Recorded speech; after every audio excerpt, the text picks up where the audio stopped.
Hi my dear students, I hope you guys are doing well.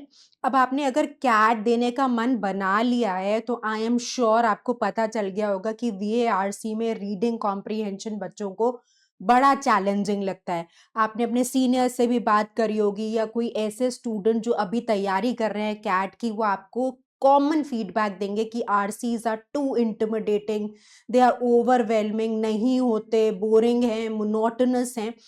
और ये feedback ऐसा नहीं है कि स्टूडेंट्स जो स्ट्रगल कर रहे हैं वो देते हैं। जो स्टूडेंट्स जिनकी आईक्यू भी बहुत अच्छी है, जो बहुत इंटेलिजेंट है, स्मार्ट बच्चे हैं, उनको भी ये समस्या आती है, right? They feel that RCs are beyond controllable. तो आप उनको कंट्रोल ही नहीं कर सकते। कोई ऐसा डीमन है जो आपकी लाइफ के पीछे पड़ गया है। So in this particular discussion, since you are beginning your preparation, you are CAT 2026 aspirant, and I'm sure आपका जो IQ है, EQ है, वो बहुत वाइज भी होगा, बहुत अच्छा भी होगा। तो हम इस क्वेश्चन को डिकोड करेंगे कि why smart people like you actually struggle with reading comprehension। Problem को समझेंगे, उसके बाद सोल्यूशन भी दूंगी आपको, that what should be your routine, what should be the final takeaways, what should be done, how do we overcome this particular situation? Because see, when we talk about VARC section, out of 24 questions, 16 questions come from reading comprehension। तो कोई ऐसा तरीका नहीं है कि अगर आप ये 16 questions छोड़ दें तो आपको desired percentile मिल जाएगा, नहीं मिलेगा। तो जब आपको आरसी को डील करना मैंडेटरी है, असेंशियल है, तो let's do it with the right mindset. Let's get started. My name is Juhi Narula. तो जैसा मैंने आपको कहा कि we are basically at times not able to identify that what are the hidden challenges that stop us. हमें समस्या ही नहीं समझ में आती, राइट? हमें लगता है कि यार हम मेहनत तो कर रहे हैं बट हमारे को रिजल्ट नहीं मिल रहा, हम बढ़िया नहीं कर पा रहे, हमारा इंप्रूवमेंट नहीं हो रहा। So actually let's first try to understand that why do we encounter such problems, right? Maths में तो नहीं हो रहा है ऐसा। मैथ्स में तो कोई कॉन्सेप्ट पढ़ रहे हैं, अगले दिन सवाल कर रहे हैं, सवाल बन रहे हैं, तो आपको फील गुड फैक्टर भी आ जाता है। पर जब आप रीडिंग कॉम्प्रिहेंशन करते हैं, आज आपने पढ़ाई करी और अगले दिन आपको जब पैसेज सॉल्व करेंगे तो आपसे नहीं होंगे, होते भी नहीं है, right? It takes time because it is a skill set that is acquired. और स्किल सेट ओवरनाइट नहीं अक्वायर होता। It's a habit building where you have to at least put 2 to 3 months of consistent efforts to get into the rhythm, right? तो ऐसा मत सोचिए कि मैंने आज आरसी पढ़ लिया, मैम ने कहा था 2 घंटे रीडिंग करनी है, मैं तो कर रही हूँ 5 दिन से, अब छठे दिन तो मेरे से सब कुछ हो जाना चाहिए, मैं कोई शक्तिमान हूं। आप नहीं है, right? Things take time, especially in reading comprehension. You have to build that temperament. So let's find out what are the challenges, right? So जो common belief हमारे दिमाग में चलता है वो ये होता है कि if you are smart, you are good at reading, right? यही तो बेसिक स्किल सेट है ना कि मैं होशियार हूं तो मैं फिर ऐसा तो नहीं हो सकता कि मैं क्वांट में होशियार हूं, मैं DILR में होशियार हूं, मैं रीडिंग में नहीं हूं। सो जो माइंडसेट होता है, people who are smart they can do everything nicely.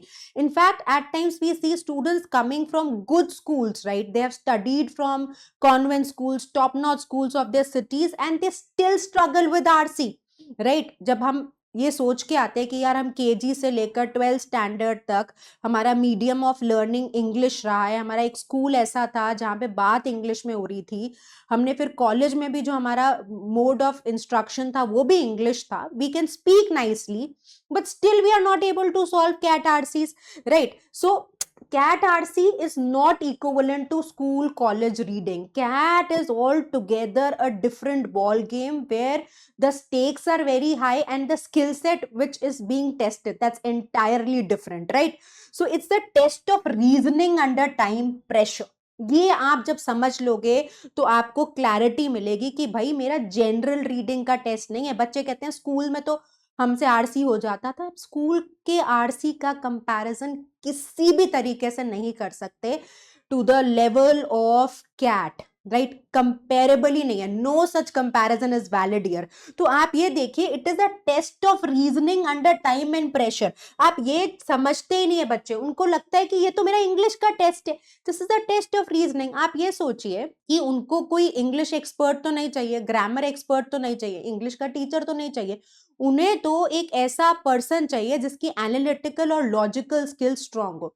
कैसे टेस्ट करेंगे? या तो नंबर से लॉजिक टेस्ट करेंगे या वर्ड से लॉजिक टेस्ट करेंगे। तो नंबर से टेस्ट करने के लिए वो आपको क्वांट का पूरा सेक्शन देते हैं, राइट? और नंबर्स के अलावा नंबर्स और वर्ड्स के कॉम्बिनेशन के लिए DILR दे देते हैं। और वर्ड्स का कितना राइटली आप इंटरप्रिटेशन कर पाते हैं, आप सेंस कितना अच्छे से समझ पाते हैं, आप अंडर प्रेशर कितनी इंफॉर्मेशन को गेन कर पाते हैं, उसके लिए आपके पास VARC का सेक्शन है, राइट? तो try to understand the logic behind the exam.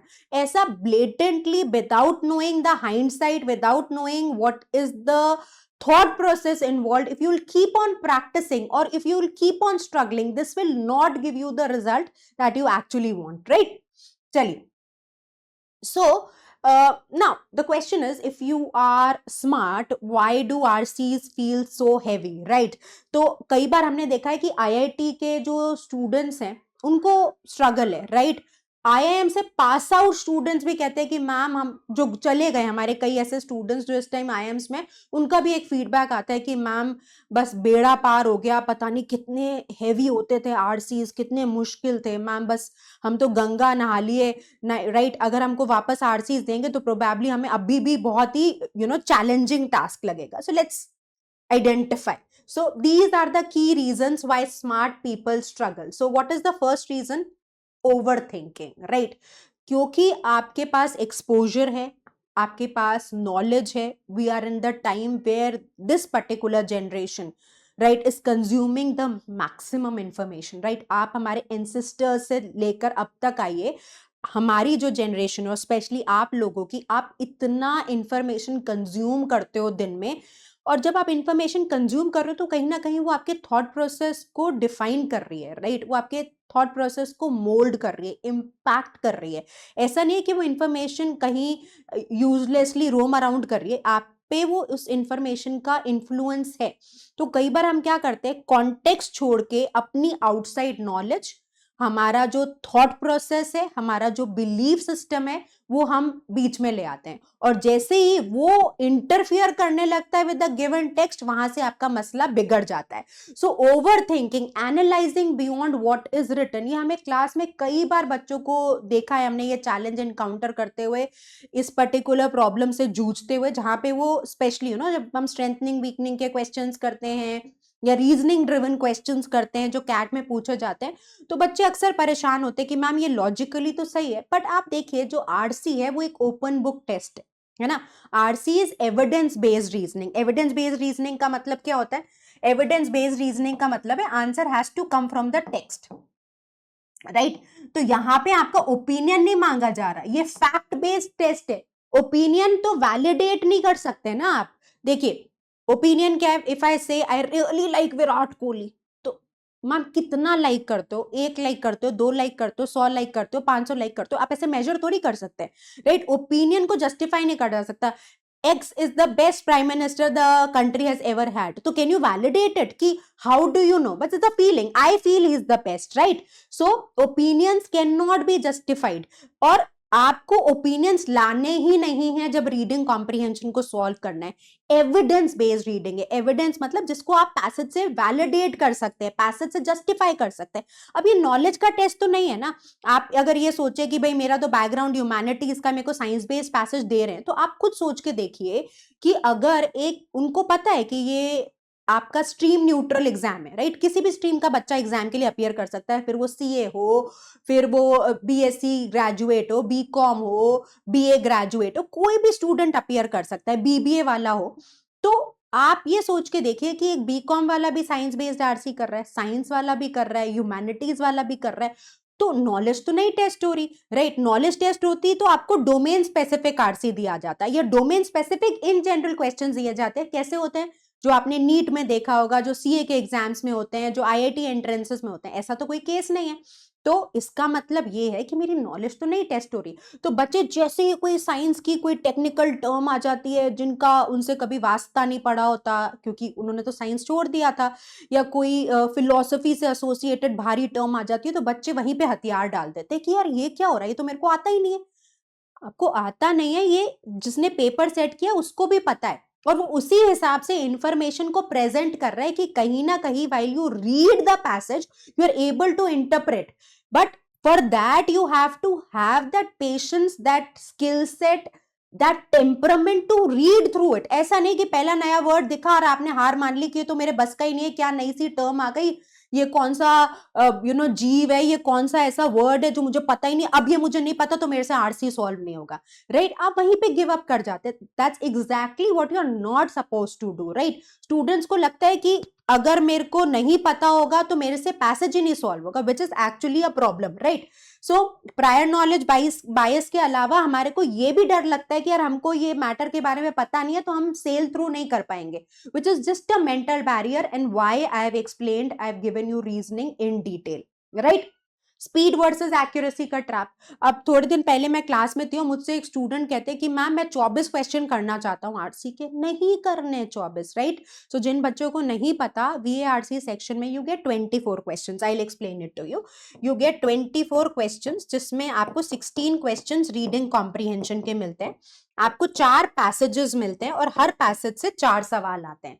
तो इस तरीके से 16 क्वेश्चंस रीडिंग कॉम्प्रीहेंशन के आपके पास आते हैं। बाकी जो 8 सवाल होते हैं वो वर्बल एबिलिटी सेक्शन से आते हैं, जिसमें आपको पैराजंबल का क्वेश्चन मिलता है, यानी आपको 4 या 5 सेंटेंसेस दे देते हैं जो जंबल्ड अप फॉर्म में होते हैं, आपको रीअरेंज करके उनका एक मीनिंगफुल पैराग्राफ बनाना होता है। इसके अलावा इसी का एक वर्जन आता है ऑड वन आउट, पैराजंबल्स का ही एक कजन मान लीजिए आप। जब पैराजंबल्स में आपको 4 सेंटेंसेस को अरेंज करना है, ऑड वन आउट में 5 सेंटेंसेस दे दिए, उन 5 में 4 तो अरेंज होके एक मीनिंगफुल पैराग्राफ बना लेंगे, एक ऐसा सेंटेंस होगा जो उस पैराग्राफ में फिट नहीं होगा, वो सेंटेंस आपको आइडेंटिफाई करना है, उसको हम बोलते हैं ऑड वन आउट। तो 5 सेंटेंसेस में एक ऐसा सेंटेंस जो पैराग्राफ में फिट नहीं होता, उसको आइडेंटिफाई करिए, वो आपका आंसर होगा। एक आता है पैरा समरी का क्वेश्चन, जहां पे आपको एक छोटा पैराग्राफ दे देते हैं और आपसे पूछते हैं कि इस पैराग्राफ की समरी दे दीजिए। 4 ऑप्शन हैं, आपको एक करेक्ट आंसर को पिक करना होता है। चौथा वेरिएंट है पैरा कंप्लीशन। तो पैरा कंप्लीशन में आपको एक पैराग्राफ दिया होता है, एक पैराग्राफ के अंदर 4 ब्लैंक्स दिए होते हैं, 4 पॉसिबिलिटीज दी होती हैं और एक स्टेटमेंट प्रोवाइड कर देते हैं। आपसे पूछते हैं कि ये 4 पॉसिबल ब्लैंक्स में कौन सी ऐसी जगह है जहां पे आप गिवन सेंटेंस को इंसर्ट कर सकते हैं। तो ये वर्बल एबिलिटी के सवाल हो गए, है ना? इसमें क्या हुआ? इसमें पैरा समरी हुआ, पैरा कंप्लीशन हुआ,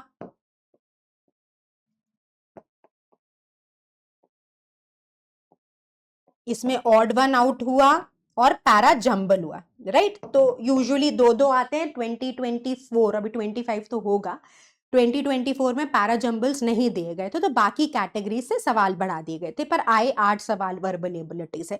तो एक स्टैंडर्ड सा फॉर्मेट है, पिछले कई सालों से हमें सिमिलर पैटर्न देखने को मिल रहा है, राइट? तो आपको ये समझना है कि यार ये 24 सवाल मुझे मिल रहे हैं, मेरे को अगर 12 से 16 मैं सही एक्यूरेसी के साथ कराऊं तो मेरी नैया पार है। तो आप अगर इस प्रेशर पे जा रहे हैं कि मेरे को 24 सवाल करने हैं 40 मिनट में, तो ये बहुत बड़ा टास्क हो गया, ये अचीवेबल भी नहीं है, ये डॉन्टिंग भी लगता है, ये बच्चों को इंटिमिडेटिंग भी लगता है। पर अगर आप ये सोच के चल रहे हैं कि यार 40 मिनट में 12 से 16 सवाल सही करने हैं, तो बहुत मैनेजेबल टास्क है, आप एक ठंडे दिमाग से सोच के देखिएगा। तो बच्चे क्या करते हैं, कई बार अपना जल्दबाजी के करने के चक्कर में, सारे सवाल करने के चक्कर में एक्यूरेसी लूज कर देते हैं। आप सोचिए, मुझे 40 मिनट में 24 सवाल करने और 40 मिनट में 12 सवाल करने, तो मैं कहाँ ज्यादा परफॉर्म करूंगी बढ़िया? जहां पे मुझे ज्यादा टाइम में कम सवाल सॉल्व करने, there I will be able to concentrate more, I will be able to evaluate more, focus more, right? So understand this, that you cannot madly run behind the numbers, because that's not needed, right? If you have to have a decent percentile in the VARC section, 12 to 16 questions with very high accuracy, absolutely fine, right? आप आसानी से cell through कर जाएंगे, you will reach to your dream percentile.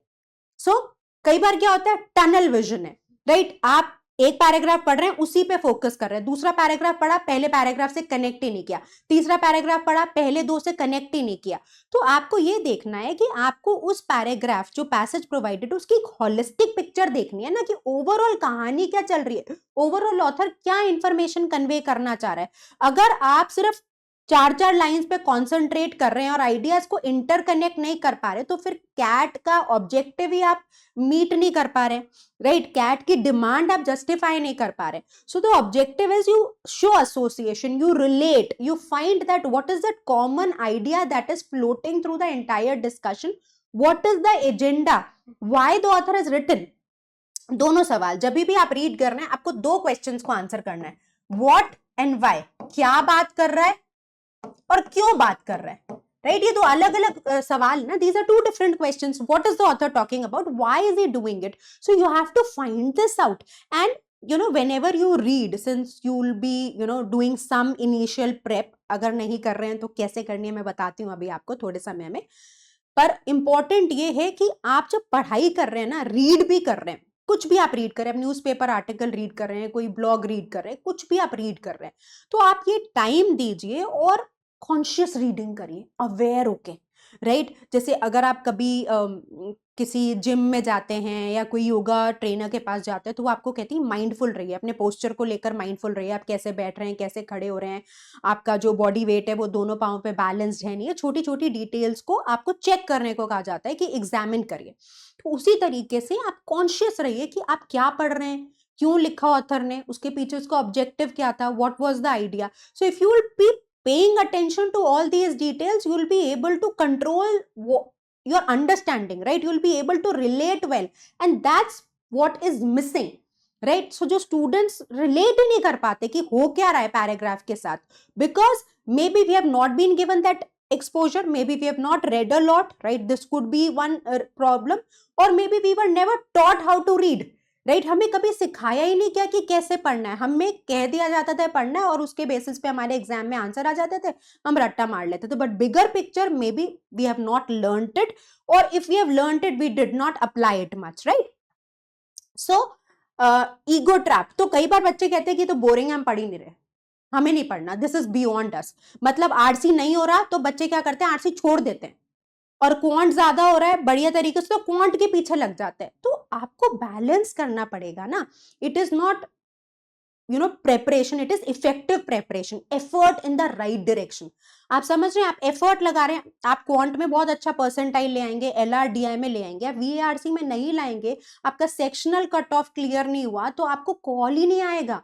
तो वो जितना बढ़िया आपने परफॉर्म किया बाकी दो सेक्शंस में और यहाँ पर आपने बिल्कुल मैदान छोड़ दिया, उससे आपकी नैया नहीं पार होगी, राइट? तो ये कटु सत्य है, right? It's a bitter truth, you have to accept it, you can not deny this that oh it's boring, boring, I can't read it, ma'am मेरे से नहीं पढ़ा जाता. अरे चॉइस नहीं है यहाँ पर कि मेरे से नहीं पढ़ा जाता तो वो आपको पैसेज चेंज करके दे देगा. उसकी जो मर्जी है एग्जाम सेट करने वाले की, आपको उस जॉनर का पैसेज देगा, उसकी मर्जी है फिलॉसफी दे, उसकी मर्जी है लिटरेचर दे, उसकी मर्जी है साइंस दे, और आप कुछ प्रिडिक्ट नहीं कर सकते, right? CAT is unpredictable year कि हम बोलते हैं कि ये 4 जॉनर इसके आरसी आएंगे, इसमें तुम अपनी ना बिल्कुल परचम लहरा दो, इसमें तुम अपना कंट्रोल ले लो, नहीं बोल सकते. It could be literature, it could be science, it could be philosophy, it could be social science, right? It could be languages, it could be any domain. So you have to be prepared, you have to make yourself ready कि मेरे को कोई भी topic मिले मुझे पढ़ना है. अब आप ये बोलते हैं तो मेरे इंटरेस्ट का नहीं है तो काम नहीं चल रहा ना. You can not have that luxury, you cannot have that choice there. So please be careful that you are taking care of these aspects, right? So CAT RCs are different. Then how they are different, ma'am?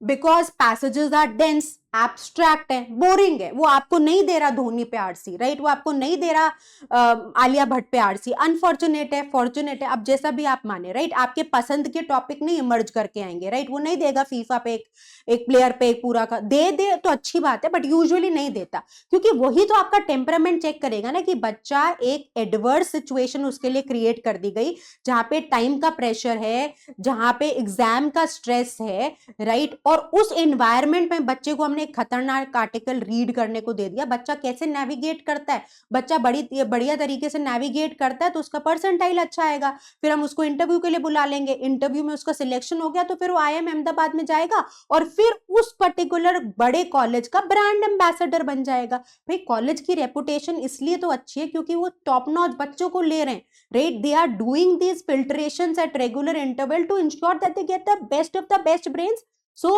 that the college gets the reputation, right? College famous किस लिए होते हैं? IITs और IIMs की इस time इतनी exceptional reputation इसलिए है बिकॉज वहां पे best of the best brains जा रहे हैं. So you have to prove that you are one of the best, then only they will be taking you. So they create a stress environment, and in that stress environment how do you perform, that's what makes the difference, right? So questions are inference heavy, you do not get direct question. तो बच्चे कहते हैं ma'am school में तो हो जाते थे RC, school में हो जाते होंगे यार, स्कूल में डायरेक्ट क्वेश्चंस आते थे, राइट? स्कूल में वो कैब हैवी क्वेश्चंस आते थे, रिट्रीवल टाइप के ज्यादा आते थे। यहाँ पे वो आपकी रीजनिंग, आपकी ability to process the information check कर रहा है। So they will give you inference heavy tricky wording question, they will create the trap, they will paraphrase it. ऐसे डायरेक्ट क्वेश्चन दे देगा तो फिर कैट को भी तो अपनी गरिमा के साथ जस्टिस करनी है ना। सो तो options are deliberately design to confuse you. आप ये सोच रहे हैं कि डेलिबरेटली नहीं हो रहा, तो आपका ये ना एक मिथ है। They are having a huge R&D team जो कोशिश करती है कि बच्चे के लिए चैलेंजिंग टास्क बनाया जाए। तो इसी वजह से, इन्हीं एस्पेक्ट्स की वजह से, तो पहले रीडिंग चैलेंजिंग कर दी, क्वेश्चन की लैंग्वेज ट्रिकी कर दी, ऑप्शंस को क्लोज कर दिया, तो जो पूरा ओवरऑल पिक्चर थी वो कॉम्प्लेक्स बन गई, राइट? तो that's how the RC is become complex, because they are trying to add complexity at every step. पहले क्या होता था, आरसी डिफिकल्ट आया, चॉइसेस कंफ्यूजिंग आई। इस बार से पिछले 3 साल 4 साल के पैटर्न में आप देखेंगे क्वेश्चन स्टेम को भी कंफ्यूजिंग क्रिएट कर रहे हैं, राइट? वहां पे भी कंफ्यूजन ऐड कर रहे हैं, वो भी डिफिकल्ट टू इंटरप्रेट कर रहे हैं, because they are increasing their level. Why? Because the competition is increasing, right? Now, if you further see what are the common pitfalls, right? तो highlighting every line, हर line को आप सोचते हैं कि मेरे को कोई ट्रैप स्टेटमेंट भी है, मेरे को अक्षर अक्षर समझ में नहीं आएगा तो मैं आरसी नहीं कर सकता, ऐसा नहीं है। 60 to 70% आपका पैसेज कंट्रोल में आ जाता है, you're in a very good state to attempt the questions and that too rightly, right? Reading like a novel, right? आप ऐसे अपनी लग्जरी में रीड कर रहे हैं, you're too slow or you're being too imaginative, that will not help you, right? Blind guess work करते हैं बच्चे, right? They just check the match the words, you can not match the words children, you have to have a solid reasoning, you have to validate your answer, that's also missing in some cases, right? Skipping tough questions आप कर ही नहीं रहे, आप practice कर रहे हैं, मुश्किल सवाल आ रहा है कि तो मुश्किल है, मेंटल बैरियर क्रिएट कर लिया तो मैं करूंगी नहीं। देखिए, और ये एक और बड़ा हर्डल है कि आपने थोड़ी प्रैक्टिस करी, उसके बाद आपको ये लगता है कि मेरे तो सारे सवाल सही हो जाए, नहीं होते। तभी बच्चे जो प्रिपरेशन करते हैं वो एक साल भर का समय लेते हैं, that eventually every passing day they will get better. If you think that you will attend just 1 class 2 class, you will attempt 5 RCs 6 RCs, you will read for 5 days, and after 10 days 12 days you will be getting all the questions right. If you do not get them right, you will be worried, you will be excessively thinking, you will be wondering why things are not clicking, then that's an unrealistic expectation. देखिए ना, अगर 1 साल का आपको time period generally बच्चों को दिया जाता है, 1 साल के प्रोग्राम्स, प्रिपरेशन प्रोग्राम्स लॉन्च किए जाते हैं, तो उसके पीछे की एक रीजनिंग है कि जो बच्चा स्क्रैच से भी शुरू कर रहा है, एग्जाम तक पहुंचते पहुंचते वो इंप्रूव कर जाएगा। आप सोचे 10-15 दिन में मेरे से सब सही हो जाए, नहीं हो जाए तो मैं तो डीमोटिवेट हो जाऊंगा, मैं अपनी प्रिपरेशन छोड़ दूंगा, फिर वो आप कहीं ना कहीं पेपर पैटर्न, ट्रेनिंग, इन सब के आइडियाज को embrace नहीं कर पा रहे। So it is fine if you go wrong with the questions initially, there is no problem. You feel that you're going wrong, you're not learning anything, that is a myth. Every wrong question is teaching you, right? So you have to be clear, this is something that you should know before you progress and you take bigger steps towards your CAT journey. Now to winning mindset, देखिए it's all about mindset, right? अगर आप ये सोचेंगे मेरे से नहीं होगा तो नहीं होगा, पर आप अगर आपने मन बना लिया है, so you will find the way, and how and why, what should be the approach, that we will explain it to you, right? So it's a logic test, it's not a knowledge test. ये मैं कई बार बोलती हूँ कि कोई ऐसा test जो students को वेरियड बैकग्राउंड से लेता है, वेरियड बैकग्राउंड्स में डिस्ट्रीब्यूट कर देता है, एसेंशियली वो लॉजिक का टेस्ट है। ये मैं आपको अभी थोड़ी देर पहले भी बताया था, it's not your knowledge test. तो ये दिमाग से प्रेशर आप हटा दीजिए, राइट? पैसेज को पजल की तरह लीजिए ना, ओपन बुक टेस्ट है। अब मैं इससे आसान क्या होगा कि आपके सामने एक पैसेज है और उसी में से आंसर निकल के आ रहा है, आप खुद सोच के देखिए, compare it with all the sections, you have the answers and they are there in that particular passage. You have to have that patience to sail through the entire discussion, right? To stick to author's perspective, you have to use your brain to infer what the author is saying. You don't have to bring your outside knowledge, prejudice that interferes with the author's perspective, right? Then don't outsmart the passage. That's exactly what I was trying to explain it to you, right? तो अब strategies क्या हैं, समस्याओं की बात कर ली, and I am sure आप बहुत सारे चैलेंजेस से familiar भी होगे, आप खुद भी अपनी प्रेपरेशन जर्नी में उनको इनकाउंटर कर रहे होगे। तो इनका सोल्यूशन क्या है? Active reading, right? जब भी आप रीड कर रहे हैं, try to identify what is the discussion, what is the objective of the author, right? 5 keywords ढूंढिए जो आपको नए मिल रहे हैं वोकैबुलरी के। पैराग्राफ की एक छोटी समरी बनाने की कोशिश करिए। ऑथर ने कोई प्रॉपर नाउन का इस्तेमाल किया, कोई रिपोर्ट मेंशन करी, वो क्यों करी, उसको फाइंड आउट करने की कोशिश करिए, राइट? पहले मेन आइडिया आइडेंटिफाई करिए, राइट? तो हर पैराग्राफ का एजेंडा आइडेंटिफाई करिए, कीवर्ड्स देखिए कि इस पैराग्राफ में कौन से 4 कीवर्ड्स थे। कीवर्ड्स मतलब कौन से क्रूशियल वर्ड्स थे जो इस पैराग्राफ का असेंस डिफाइन करते हैं, राइट? एलिमिनेशंस मैंने आप, अब अगर आप आगे हम पढ़ाएंगे, I really talk about the strategy in detail which is process of elimination, कि इनकरेक्ट आंसर चॉइसेस को एलिमिनेट करते जाइए, जो बचेगा वो करेक्ट आंसर है। तो जब भी आप प्रेपरेशन कर रहे हैं, आपको ये पता है सी क्यों सही है, बहुत अच्छी बात है, पर आपको ये हर क्वेश्चन के लिए पता होना चाहिए कि बाकी 3 को हमने क्यों कंसिडर नहीं किया, राइट? तो जब अपनी प्रेपरेशन बिगिन करते हैं, देखिए कि कैसे आपके लिए ट्रैप लाया जा रहा है, कैसे आप फंस रहे हैं उस ट्रैप में। You should know the reasoning behind incorrect answers. Correct की भले ही ना पता हो, बट इनकरेक्ट आंसर चॉइसेस आपने कौन से, ए सी डी, अगर बी आंसर था, ए सी डी को नहीं पिक करा, तो उसके पीछे का थॉट प्रोसेस आपको हर क्वेश्चन के लिए सीखना है, right? Then control speed gradually improve, right? अगर आप शुरू में एक आरसी को 20 मिनट ले रहे हैं पढ़ने के लिए, तो आप पहले 20 से 19.5 मिनट पे जाइए, फिर 19 पे जाइए, फिर 18 पे जाइए, राइट? आप कोशिश कर रहे हैं कि 20 मिनट से सीधा टाइम कंट्रोल होके 10 मिनट में हो जाए। फिर क्या होगा? फिर आपका एकदम से एक्यूरेसी ड्रॉप करेगी, आपको गेम ही नहीं समझ में आएगा, और आपका मोराल, मोमेंटम सब इंपैक्ट होगा, right? So practice boring content, whatever triggers you, right? आपको फिलॉसफी ट्रिगर करता है, फिलॉसफी ज्यादा करिए, राइट? फियर को इनकाउंटर करने का एक ही तरीका है, टू फेस इट। आप जितना एस्केप करेंगे, वो समस्या और बड़ी होती जाएगी। आपको कंट्रोल में लाना है, चैलेंज को, सिचुएशन को कंट्रोल में लाना है, सबसे बढ़िया तरीका कि you start reading it more. Philosophy में डर लगता है, फिलॉसफी ज्यादा पढ़िए। आपको साइंस में डर लगता है, साइंस ज्यादा पढ़िए। इकोनॉमिक्स के पैसेजेस ट्रबल करते हैं, वो ज्यादा रीड करिए। तो जितना कंटेंट आप अब्सॉर्ब करना शुरू करेंगे, अब जैसे किसी को अगर गाड़ी चलाते हुए डर लगता है, तो घर पे बैठ के वीडियोस देख के, राइट, किसी के साथ गाड़ी चला के तो फियर नहीं जाएगा ना, सड़क पे तो आपको उतरना ही पड़ेगा। किसी को स्विमिंग करनी है, वो सोच रहा है मुझे स्विमिंग आ जाए, पर मैं बाहर ही खड़ा रहूंगा, स्विमिंग तो पानी में जाके ही आएगी ना। तो इसी तरीके से फियर तो ओवरकम आपका तभी होगा जब आप एक्सपोजर लेंगे। So just don't restrict yourself. And ये जो शुरू में होता है ना कि मेरे को तो सब कुछ समझ में आ जाए, ये थोड़ा सा आप लॉजिकली समझिए, समय लेंगी चीजें। तो पहले 3 महीने आप खुद से सिर्फ एफर्ट डालिए। आउटपुट की एक्सपेक्टेशन मत रखिए कि मेरे को तो अब सब समझ में आ जाए। हो सकता है पहले दिन 2% आए, 3 महीने बाद वो आराम से 25 से 50% हो जाएगा, राइट? और 2 महीने बाद वो 70% हो जाएगा, और 1 महीने बाद आप ऑलमोस्ट 90-100% पैसेज को समझ लेंगे। पर आप 10 दिन बाद समझे कि पहले दिन तो 1% आ रहा है, अब एक हफ्ता मैंने रीडिंग कर ली, अब मेरे को 100% समझ में आ जाएगा, ये ज्यादती है, राइट? ये अनरियलिस्टिक है। तो स्टेप बाय स्टेप अप्रोच क्या है कि पैसेज को स्किम करिए, एक मैपिंग स्ट्रैटेजी है जो मैं सिखाऊंगी, राइट? कंट्रोल में लाने की कोशिश करिए कि पैसेज क्या कह रहा है, फ्लो ऑफ आइडियाज क्या है, कैसे कैसे डिस्कशन आगे बढ़ रहा है, ठीक है? टोन, कैसे अपना आइडिया एक्सप्रेस किया जा रहा है, पर्पस क्या है, ऑब्जेक्टिव ऑफ राइटिंग क्या है, मेन आइडिया क्या है, क्यों लिखा गया, क्या रीजनिंग थी ऑथर की।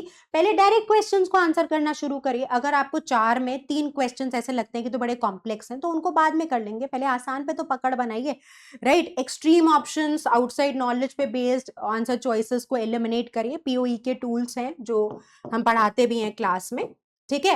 रीचेक, अगर कहीं भी आप फंस रहे हैं 2 चॉइसेस में, एक तरीका होता है क्वेश्चन को अच्छे से समझिए। कई बार हमारी क्वेश्चन की हाफ हार्टेड अंडरस्टैंडिंग हमारी नैया डुबोती है। आपको फिर भी कंफ्यूजन है, रिविजिट करिए पैसेज पे, आपको पता होना चाहिए कहां पे जाना है, आंसर वैलिडेट करिए, और तीसरा अग्रेसिव प्रोसेस ऑफ एलिमिनेशन करिए, right? So let's talk about the final takeaways. अभी के लिए if you are a 2026 aspirant, my suggestion is start reading, right? Read 2 tough articles. You can start with Hindu, right? You can start with Indian Express, उसके बाद आप gradually इयन, Guardian या New York Times पे transition करिएगा। अभी के लिए हिंदू, इंडियन एक्सप्रेस बढ़िया है, राइट? आप वीकली 1 या 2 आरसी प्रैक्टिस सेट्स करिए, उनको रिव्यू करिए, समझने की कोशिश करिए कि आप किस तरह की गलतियाँ कर रहे हैं, किस तरह के कॉम्प्लेक्स क्वेश्चंस में आप अटक रहे हैं, कौन से ऐसे जॉनरेज हैं जिसमें आपका स्ट्रगल ज़्यादा है, राइट?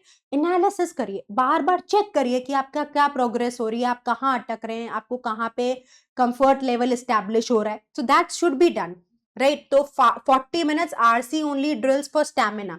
अभी के लिए maybe you are reading every day, so you can do this maybe twice a week, right? So 2 times in a week भी आप करेंगे फॉर इनिशियल 1 और 2 months, that's also fine, right? Track accuracy, पहले हमेशा देखिए accuracy over number of attempts. ध्यान रखिए, आपने 20 सवाल कर दिए, 10 गलत हो गए, क्या फायदा हुआ? आप 12 करते, 12 सही करते, तो उससे आपकी बढ़िया मदद हो जाती, राइट? तो ये गेम समझना आपके लिए बहुत ज्यादा जरूरी है, ठीक है जी? So I hope this particular session helped you, gave you insight. So have a firm belief in your potential with a very positive mindset. Embrace the journey. We wish you all the success. Vijay Bhav. God bless you.